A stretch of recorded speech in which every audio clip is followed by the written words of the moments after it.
Guys నేను ఇప్పుడు నాకు ఈ 6 రోజుల వార్లో నాకు అర్థమైంది ఏంటిదంటే ఇరాన్ దగ్గర పెద్ద పెద్ద బ్యాలిస్టిక్ మిజైల్స్ ఉన్నాయి. సో అన్ని ఉన్నాయి, ఓకే, వాళ్ళు అండర్ గ్రౌండ్ లో లోపల దాచిపెట్టారు. అవి ఎన్ని ఉన్నాయన్న విషయం ప్రపంచానికి ఎవరికి తెలియదు. సో చాలా తక్కువ అంచనా వేసిన యుఎస్ ఆర్మీ కూడా తర్వాత చాలా రిగ్రెట్ గా ఫీల్ అవుతారు, ఎందుకంటే చాలా అంటే చాలా కోట్లు ఖర్చు పెడతారు. సో వాళ్ళకి పెద్ద నష్టం జరుగుతుందని వాళ్ళు కూడా రియలైజ్ అయ్యారు. సో ఇదంతా ఓకే, కానీ ఇక్కడ నేను మన ఇండియా కూడా ఏం చేయాలని నేను అనుకుంటున్నాను అంటే ఇది నా ఒక అభిప్రాయం మాత్రమే. ఏంటిదంటే అభిప్రాయం, మనం కూడా డ్రోన్లను కొన్ని వేలల్లో లక్షలల్లో వీలైతే కోట్లలో, ఎందుకంటే మన దగ్గర 140 కోట్ల మంది జనాలు ఉన్నారు. సో వేలల్లో కాదు లక్షలలో డ్రోన్లు మనం మెయింటైన్ చేయాలి. సో ఒక 100 డ్రోన్లు పోయి ఒక ఏరియా మీద కానీ ఒక రాడర్ల మీద కానీ పడ్డా కూడా వాళ్ళకి కొన్ని కోట్లలో నష్టం జరుగుతుంది.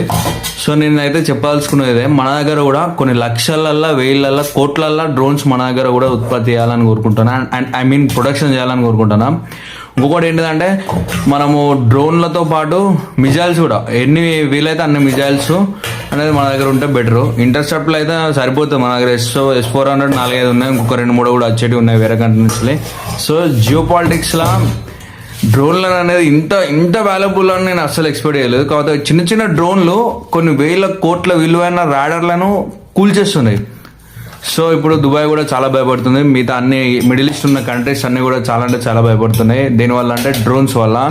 ఇంకా మిజైల్స్ ఒక్కసారి ఒక 10 డ్రోన్లు పోయినాక ఇంటర్సెప్ట్ చేయలేవు, ఇవి కూడా ఎక్స్పెక్ట్ చేయలేవు. సో ఇది మేజర్గా నేనైతే ఈ వార్లో అర్థమైనది అయితే నాకు ఇదే, డ్రోన్లు మిజైల్స్తోనే ఇరాన్ ఇంకా కంటిన్యూ చేయగలుగుతుంది. ఎందుకంటే 2 అగ్రదేశాలు పోరాడినా కూడా స్టిల్ ఇప్పటికి కూడా ఒక కంక్లూజన్ వస్తలేదంటే వాళ్ళ దగ్గర కేవలం డ్రోన్లు ఇంకా పోతే మిజైల్స్ మాత్రమే ఉన్నాయి.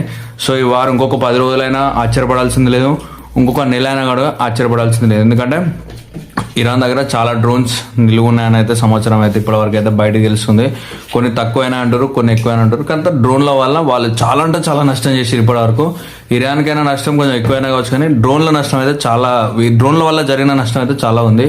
సో మిడిల్ ఈస్ట్లో ఉన్న ఆల్మోస్ట్ 10 కంట్రీలకు పైగా ఉన్న యుఎస్ సంబంధించిన అన్ని కూడా డ్రోన్లతోనే కొలాప్స్ అయితే చేశారు. సో గైస్ ఈ వీడియో అయితే మీకు నచ్చితే లైక్ చేయండి.